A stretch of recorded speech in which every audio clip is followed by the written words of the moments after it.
최고 인기 코너 노래가즘 정의당 노회찬 원내대표 나오셨습니다. 안녕하십니까? 안녕하십니까? 자, 이슈가 많습니다. 대표님이 좋아할 만한 이슈가 아주 넘쳐나요. 예, 뭐 공장이 좋아할 주문이 많은 거죠. 요거는 저희가 따로 다루진 않았는데 대표님 나오시면 얘기를 잠깐 해볼까 해서 남겨둔 아이템입니다. 그러니까 여자 팀 추월 스케이팅 관련해가지고 사실 말들이 많습니다. 굉장히 많고 뭐 이틀 사이에 뭐 아주 뭐 대단한 분량의 댓글이나 관심들이 폭주하고 있는데 요 사안 어떻게 보십니까? 예, 굉장히 안타까운 현상인데요. 결국에 일단 빙상연맹에 모든 분이 다 고생도 하고 수고도 많이 하시는데 일부 고질적인 문제가 있는 것 같아요. 부회장 말씀하시는 겁니까? 예, 제가 뭐 특징인을 지적하기보다는 실제로 노순영 선수 같은 경우에는 연맹의 어떤 그 실수로 행정착오와 실수로 인해 가지고 그 선수촌에서 나왔다가 뭐 뒤늦게 이렇게 복귀를 했거든요. 올림픽 선수 선발하는데 그런 실수가 있다는 건 잘 이해가 안 가죠. 근데 얘기를 들어보면은 그 훈련 과정에서도 거의 뭐 왕따 취급을 이미 됐고. 연맹으로부터 받았고 그런 상태에서 이 경기에서도 보면은 함께 뛰었던 선수들이 납득이 갈 수 없는 행동을 우리 같은 사람이 보더라도 팀추월은 마지막 선수의 맞습니다. 순위로다가 모든 게 결정되는데 마지막 선수가 40m 하나 떨어져서 오고 있는데 그걸 몰랐다는 게 이해가 안 가고 저는 받아들이기 힘든 진술인 것 같고요. 뭐 전문가들이 그건 말이 안 된다는 얘기를 많이 했죠. 그러니까 경기를 포기하면서까지 누구를 왕따시킨 거라고 해석할 수밖에 없는 거죠. 지금은 이제 선수 개인에 대해서 이제 비난들이 있는데 물론 뭐 선수도 잘못했죠. 잘못했는데 공통적으로 전문가들이 하는 얘기는 올림픽에서 그렇게 큰데 4년 만에 한 번 있는 큰 데에서의 작전은 선수 개개인이 마음대로 짜는 게 아니다. 이게 공통적인 지적이에요. 결국은. 그러면 그 코치진 위에 어떤 감독 혹은 뭐 그 위에 연맹 뭐 이게 계속 책임 단위가 올라갈 수밖에 없는 거죠 이게. 왜 이렇게 했는가. 이거는 꼭 우리 옛날 이 얘기 중에 그 콩쥐 파치 있잖아요. 파치가 콩쥐를 구박하는 거는 파치의 엄마가 콩쥐를 구박하기 때문에 그걸 따라서 하는 거거든요. 엄마가 용인해 준 거죠. 예, 그러니까 연맹이 이 한 선수를 갖다가 이렇게 차별 대우하고 함부로 다루고 있는 것이 저는 감염이 돼가지고 선수들에게도 전이가 된 게 아닌가 이렇게 보이죠. 그래도 된다고 선수들은 그 시스템 안에 있는 거거든요.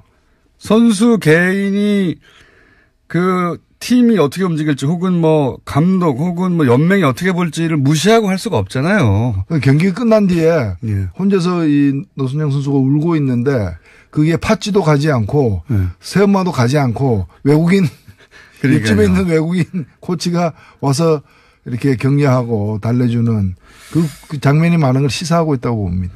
저는 그래서 이제 뭐 당장 눈에 띄는 선수의 비난이 가는데 물론 선수 개개인의 책임도 있지만 이건 결국 그걸 용인한 한 그런 분위기를 만들어준 혹은 그걸 그렇게 해도 된다고 그렇게 느끼게 만든 책임이 빙상연맹에 있다 저는 확실히. 그렇죠. 그리고 스포츠에 무슨 파벌입니까?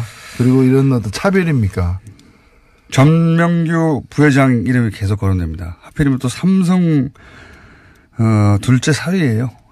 아 그렇습니까? 모른 척 하시고 그러십니까? 둘째 사위로 알려져 있죠. 물론 뭐 가족관계 저는 개인적으로 모릅니다만 그렇게 알려져 있는 것으로. 그러다 보니까 이제 말들이 많습니다. 막강한 권한을 가진 회장이 거론되지 않고 왜 자꾸 부회장이 거론되는가 생각하실 수 있는데 막강한 백그라운드를 가진 분이죠. 이 이야기는 저는 그런데 올림픽이 끝나고 본격적으로 해보겠다. 그렇죠. 지금은 이제 마지막까지 최선을 다하도록 해야죠. 그러니까요. 저희가 굳이 따로 다루지 않는 이유가 그겁니다. 어쨌든 일단은 올림픽이 끝난 이후에 저희가 이 문제를 본격적으로 한번 다뤄보겠습니다. 요거는 이제 대표님의 전문 분야라고 다룰 수 있습니다. 한국GM. 갑자기 2014년부터 2016년 사이에 엄청난 적자를 쌓으면서 그 전에 흑자였는데. 장사가 안 돼서, 우리 간다? 이러고 나오고 있어요. 예. 그러면서 이제 뭐 기종 노조 때문이다, 강성 노조 때문이다, 연봉이 높다, 뭐 이런 이유를 갖다 대고 있습니다. 이거 어떻게 보십니까? 전체적으로. 직접 만나셨죠, 어제? 예, 어제 베리앵글 그 해외 사업 사장인데 예.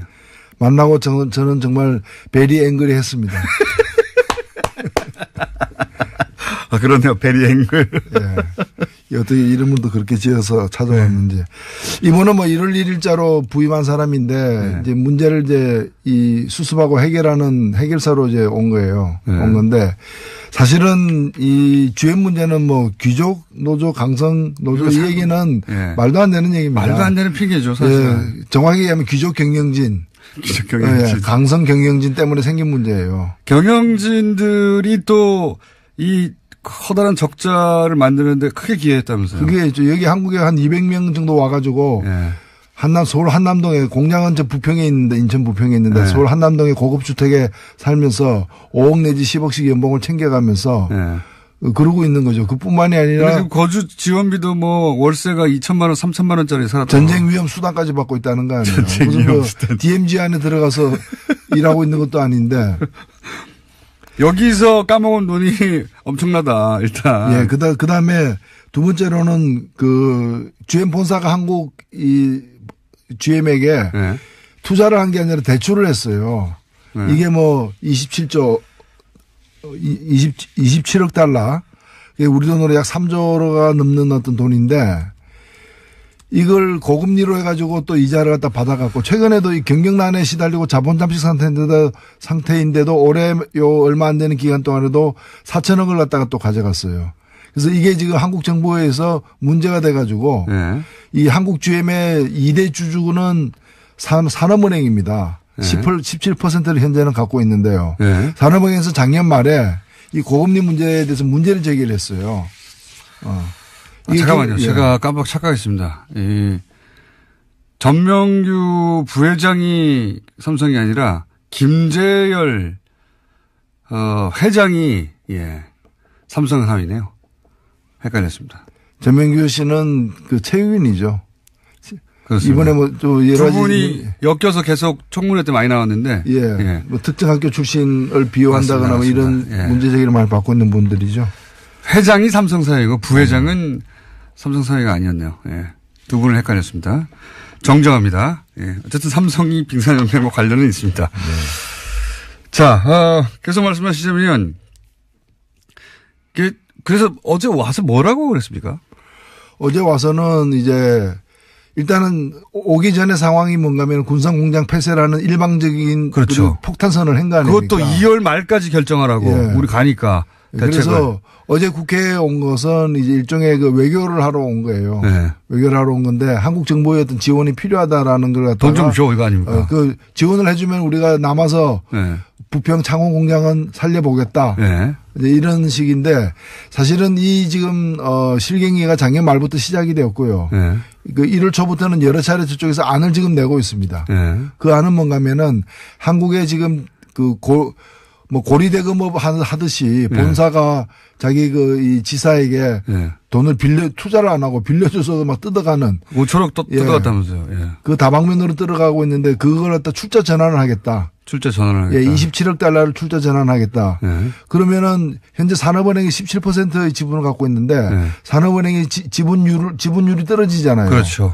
그래서 지분율을 17%로 유지해라. 그러려면 산업은행이 돈을 더 투자해야 된다는 거죠. 그렇죠. 계산해 보면은 여기서 한 5천억 정도의 추가 투자를 산업은행에 대한 한국에 대한 추가 투자를 요구를 한 겁니다. 5천억. 자기들은 이미 뜯어간 이자로 뜯어간 사실은 한국지점 줄 필요가 없는 돈을 뜯어갔으면서 그걸 추가로 돈을 드리는 게 아니라 그걸 출자 전환하고 그죠? 출자 전환을 하고 남은 뭐 빚들을 그리고 한국 정부는 산업은행이 사실 한국 정부랑 마찬가지죠. 5천억 더 내놓고 거기에. 그러니까 새 돈을 내놓는 게 아니라 이미 들어와 있는 그렇죠. 돈을 갖다가 이제 그게 앞으로 이자를 안 받아가겠다는 뜻 이외에는 아무 뜻도 아닙니다. 새로운 돈이 들어오는 게 그러니까 아니죠. 투자하는 게 아니고. 그 대신에 이제 자기가 신차 두 종을 배정을 하겠다. 이 신차 두 종을 갖다가 개발하는데 앞으로 한 2년 이상 걸리는데 2년 내지 4년 걸리는데 여기에 들어가는 돈이 자기들 계산으로 한 25억 이상이 되는 돈이 들어간다는 거예요. 네. 그래서 그에 또 걸맞는 또 추가 투자를 갖다가 산업은행 등이 네. 해달라. 자기들은 돈을 안 내고 산업은행이 돈 내라는 또 세금 지원도 더 해달라. 그래서 이 두 가지를 다 합하면은 추가로 한국 정부가 한국이 1조 원 넘는 1조 원에 해당되는 돈을 갖다가 더 달라. 그겁니다. 그러면은 창원하고 이 부평공장을 유지하는데 과거에 한때 우리나라 GM이 제일 많이 생산할 때는 120만 대. 그전에는 2014년까지는 평균 100만 대 연간 생산을 했는데 앞으로 이제 50만 대 수준으로 낮춰가지고 두 공장에서 50만 대 수준의 생산을 계속할 테니까 1조 원 내놔라. 지금 그 배팅을 하고 있는 거죠. 그런 거죠. 뭐 1조 원 내놓고 이렇게 떠나면서는 만약에 떠난 결정을 한다면 돈을 안 줬어 우리가 적자라 써란다고 이제 핑계도 되는 거고요. 그 얘기는 어제 분명히 했습니다. 자기들 한국에 남고 싶다라고 여러 차례 얘기하면서 계속 적자가 발생할 시에는 자기들이 여기 남는 것은 불가능하다. 마치 이제 떠나는 게 아니라 남는 것이 불가능하다. 남는 것이 불가능하다. 그러면서 제가 알고 있는 미국의 페어팩스에 3천억짜리 투자를 해요. 미국에는 또 공장을. 여기 폐쇄하고 거기다 사실상 옮기는 거랑 마찬가지입니다. 거기 빼가지고. 그러니까 기본적으로 미국도 트럼프도 급하지 않습니까 지금. 세계로 떠났던 미국의 자동차가 돌아오고 있다. 이런 광고를 하고 싶어 하고 실제 GM이 미국으로 돌아온다고 막 광고하고 있어요. 트럼프는. 사실 이거 돌아가는 게 아니거든요. 그러니까 트럼프가 최근에 트위터에다가 그 한국 군산공장의 폐쇄 소식을 전하면서 이제 GM이 디트로이트로 군산공장이 디트로이트로 돌아오고 있다고 했는데 사실은 이 설비라고 하는 물량이 돌아가는 게 아니에요. 어찌 보면 한국에 있는 그 군산공장에서 생산하던 걸 이제까지 줄여왔는데 글로벌 경영을 하는 GM이 곳곳에서 여러 가지 기술 자기들의 품질의 문제 가격의 문제 때문에 열세를 면치 못하고 있어요. 경영 실패예요. 그것 때문에 자기 사업장이 해외에서 줄어들고 있는데 마치 이것이 줄어들어서 미국으로 오는 것처럼 거짓말을 하는 거죠. 광을 파는 거죠. 광을 팔면서 아마 GM은 거기도 장사를 하고 있을 거예요. 우리가 말씀하신 작체 문제 때문에 돌아가는 건데 트럼프 대통령이 광고할 기회를 주고 대신 미국에서도 세제 혜택이나 뭐 돈을 받겠죠.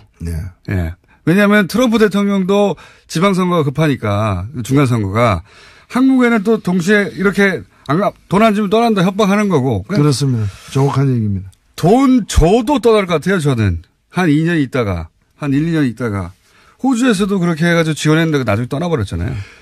그렇기 때문에 이제 이 투자에 대한 확약서를 사실 받아야 된다는 얘기도 많습니다. 우리가 이제 일단은 먼저 제기되고 있는 어제 제가 이제 이 베리앵걸 씨에게 얘기를 했습니다.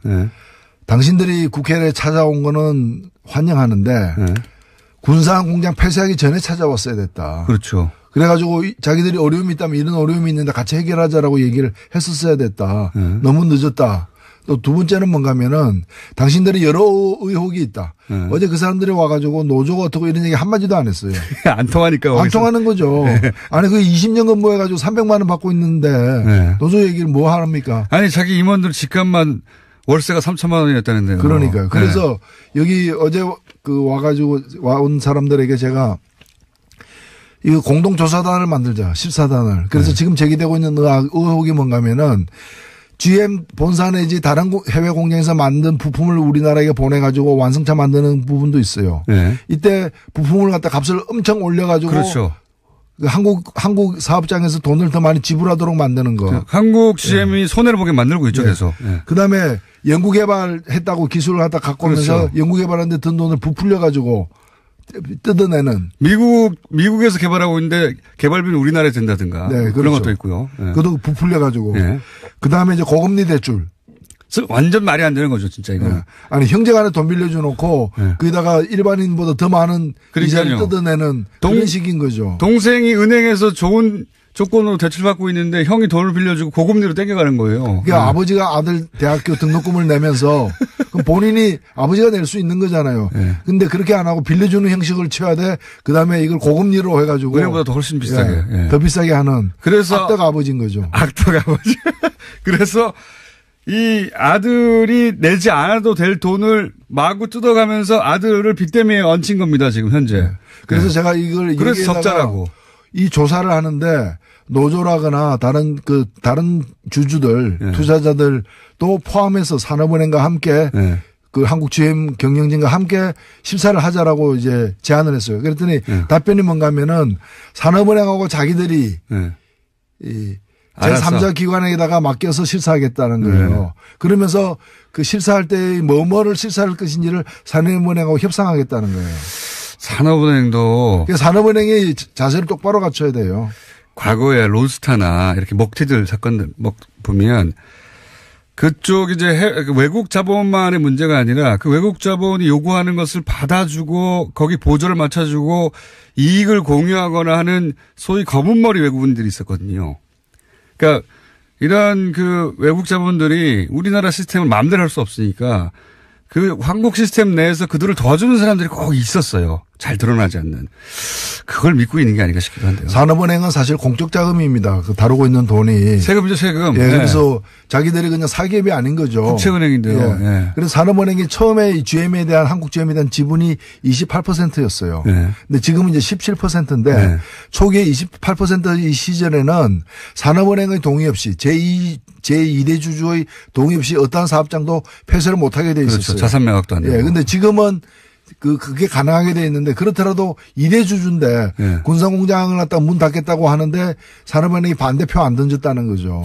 기권했다는 거예요. 예, 그러니까 기권했다는 건데 산업은행 사실상 동의했다고 볼 수밖에 없죠. 지난 15년간 한국 GM에 소위 이제 미국 경영진들이 뭔가 구워 삶아 놓은 게 아닌가 특정 담당자들이나 특정 그래서 검은 머리 외국인들이 어딘가에 있는 거 아닌가 싶은 의혹이 계속 듭니다. 이렇게 자신있게 배짱을 가지고 튀긴다는 게, 2대 주주가 어떻게 나올 줄 모른다고 치면, 이거 곤란한 거 아닙니까? 그렇죠. 네. 그래서 산업은행도 다급하니까, 이 회사 자체가 지금 무너지는 상황이고, 무너진다기보다 이게 노조가 돈을 많이 요구해서 무너지는 것이 아니라, 노조는 파업 안 할 테니까. 그러니까요. 노조는 떠나지 말라고 하고 있는 거예요. 떠나지 마라. 모든 조건을 받아들이겠다. 네. 임금 동결하겠다. 뭐 하겠다. 벌써 2014년부터 그걸 했어요. 네. 근데 계속해서 물량을 줄이고 경영 실패, 기술 개발 실패 등을 통해서 물량을 갖다가 적자 3조 뭐. 줄여 나가면서 회사가 위험해지니까 작년부터 산업은행도 다급해서 이제 여러 가지 요구를 하기 시작했는데 최근까지 이르도록 저는 산업은행과 그다음에 산자부 등 어떤 우리나라 그 라인들이 계속해서 이제 GM 본사에서까지 날라와가지고 이 사람이 지금 베리앵글이 일주일에 한 번씩 일을 초부터 왔다 그래요, 한국에. 본인 말로는 일주일에 한 번씩 와가지고 여러 안을 던졌습니다. 여러 안 던졌는데 이걸 갖다가 속으로 끙끙 앓으면서 지고서 어쩔 줄 몰라 하면서 이 2달이 지난 겁니다, 지금까지. 그리고 이상합니다. 갑자기 뒤통수 맞듯이 군산공장 폐쇄라는 일방적 결정을 얻어맞은 거죠. 뭐 산업은행에 계신 분이나 혹은 산자부 쪽에서 억울할 수도 있는데 그런 의혹을 가질 만한 과거의 역사가 있거든요. 그러니까 우려를 할 수밖에 없는 거예요. 누군지는 모르겠는데 혹은 뭐 아예 없을 수도 있지만 그러지 않고서 이게 왜 이렇게 됐는가 하는 의혹을 가질 수 있는 거죠, 사실. 그래서 일단은 협상을 할 수밖에 없는데 정부가 좀 원칙적인 자세로 임해야 된다고 봅니다. 저는 떠난다는 걸 전제하고 떠났을 상황까지도 대비하는 시나리오가 꼭 있어야 된다고 봐요. 당연합니다. 그래서 사실 그게 과거에 보면은 프랑스 같은 경우에도 프랑스의 대표적인 자동차 회사가 르노지 않습니까? 르노가 쓰러질 때 국부 유수를 막기 위해서 국영 르노를 일시적으로 인수를 했어요. 인수를 했다가 정상화시킨 뒤에 다시 민영화시키기도 했는데 만일에 떠나려면 호주처럼 그래 떠나라. 그러니까요. 떠나라 그러면 우리가 이 공장을 갖다 인수해가지고 다른 어떤 자동차 생산 기지로 만들겠다는 식으로. 호주에서는 결국은 협상 결렬을 하고 떠나고 전기자동차 만드는 전기자동차 만들었죠. 최근의 일입니다. 바꾼 거거든요. 근데 호주는 그러기 전에 계속해서 호주 정부가 돈을 대주면서 뜯길 만큼 뜯긴 뒤에 당했어요. 호주는 사실은 그렇게 전환이 된 거죠. 이게 다른 나라에서 성공 모델을 다시 한국에 적용하는 거거든요. 여러 나라에서 지금 이 짓을 하고 있어요. GM이 돌아가면서. 각국 당국은 사실 갑자기 대량의 실업 문제가 생기고 하니까 뻔히 알면서도 조금 더 잡아두고 하면서 그 사이 대책을 세우거나 마음을 돌려보려고 하는 거거든요. 근데 볼모로 잡힌 면이 있어요. 일자리 때문에. 맞습니다. 근데 호주처럼 말이 통하는 나라도 안 봐주지 않습니까? 자기들 뿌리가 같은데 안 봐줘요. 안 봐주고 가는데 우리가 무슨 대단한 인연이 있다고. 그렇기 때문에 저는 이 GM을 다루기 위해서 협상은 해야 되는데 우리도 당근과 채찍을 다 들고 해야 되는 것이고. 맞습니다. 그리고 지렛대가 있어야 되기 때문에 그것이 그 경영 악화의 원인이 뭔지에 대해서 그러니까요. 같이 실사를 하자. 그리고 그 한국 GM에 우리가 물을 수 있는 책임이 있는가 법적으로도 네. 굉장히 강력하게 연구해봐야 된다고 봅니다. 한국 GM이 물론 이미 걔네들의 어떤 변호사를 통해서 왜냐하면 오랫동안 진행된 계획이니까요. 다른 나라에서 빠져나올 때 법률 검토를 다 하고 나왔듯이 여기도 법률 검토를 많이 돼 있겠지만 우리도 최고의 그 법률진을 투입해가지고 GM의 책임을 물 수 있는 게 뭔지 GM이 그냥 떠나면 안 되는 방식 어떤 문제점을 막 찾아야 된다고 봅니다. 저는 거기 돈을 한국에서 뜯어갈 때 문제점이라든가.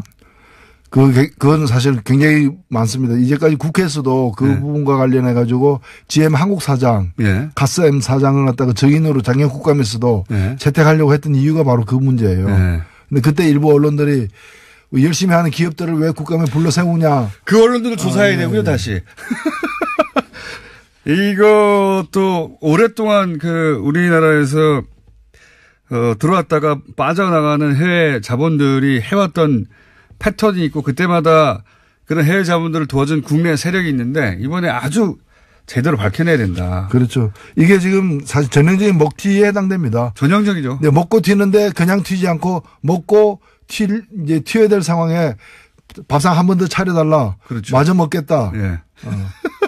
한 번 더 먹겠다. 이제 그런 그렇죠. 시세로 지금 덤벼들고 있는 측면이 있습니다. 내가 떠나면 니네 어렵잖아. 그 좀 더 줘, 뭐라도. 그래서 요거 먹으면은 안 떠날 거야. 그럼 안 떠난다니까.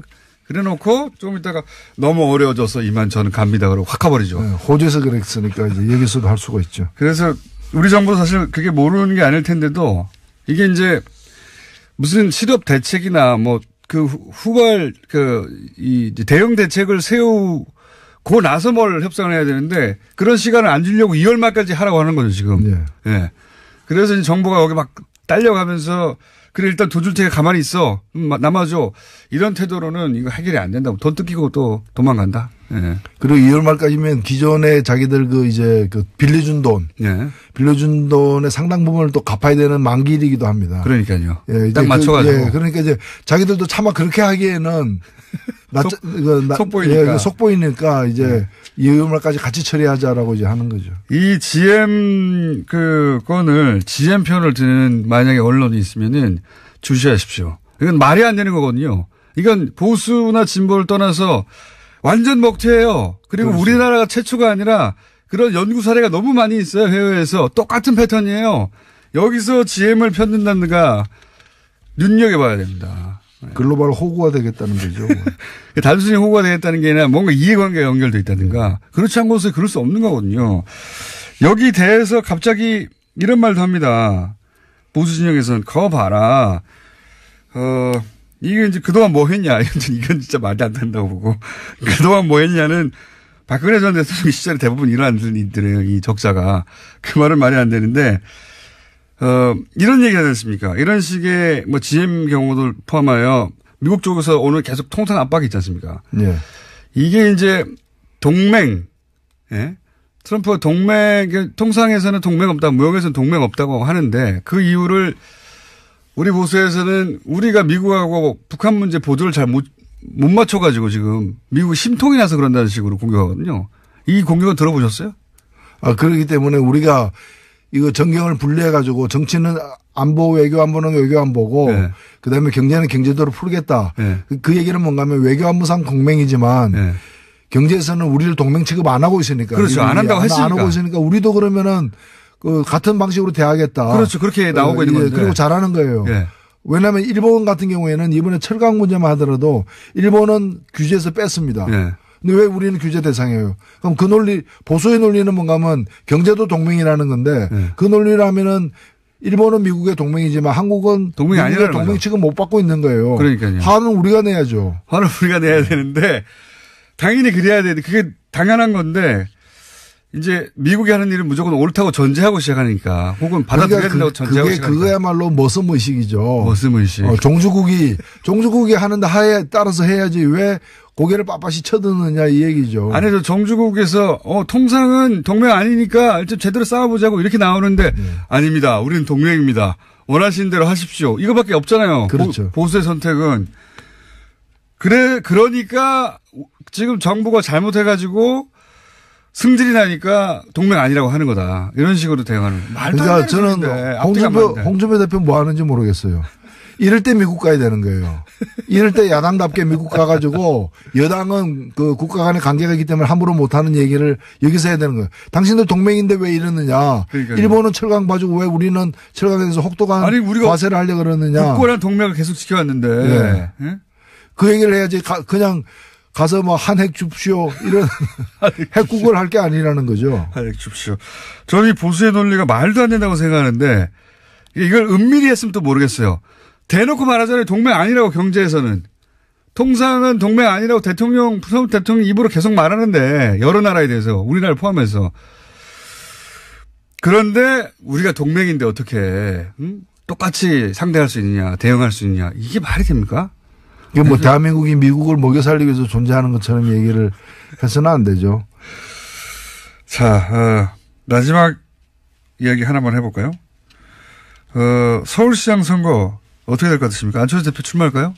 안철수 대표 출마하면 노회찬 대표 출마합니까? 1대1로 하면 이기죠, 제가. 꼭 그걸 제가 뭐 얘기해야 합니까? 그럼 안철수 대표는 저기 자유한국당 후보하고 뭐 단일화하거나 연대하고 또 노회찬 대표는 박원순 서울시장하고 시장님 물러서시죠. 제가 하겠습니다. 이렇게 딜이 돼야 되는 거 아닙니까? 1대1 하면. 아니요. 뭐 1대1로 하면 누가 나가도 이기겠죠. 웬만하면 이긴다고 봅니다. 혹시 나가실 계획은 있으십니까? 예? 나가실 계획은 있으십니까? 1대1이 되면요. 1대1이 되면. 서울시장 되시면 재밌을 것 같아요. 서울시장 되셔도, 예, 여기 고정 출연해 주십시오. 오늘 여기까지 하겠습니다. 정의당의 노회찬 원내대표였습니다. 감사합니다. 여기가 서울시장 산하에 있죠? 그렇죠. 산하입니다. 예. 없애지 말아주세요. 자, 감사합니다. 네, 감사합니다.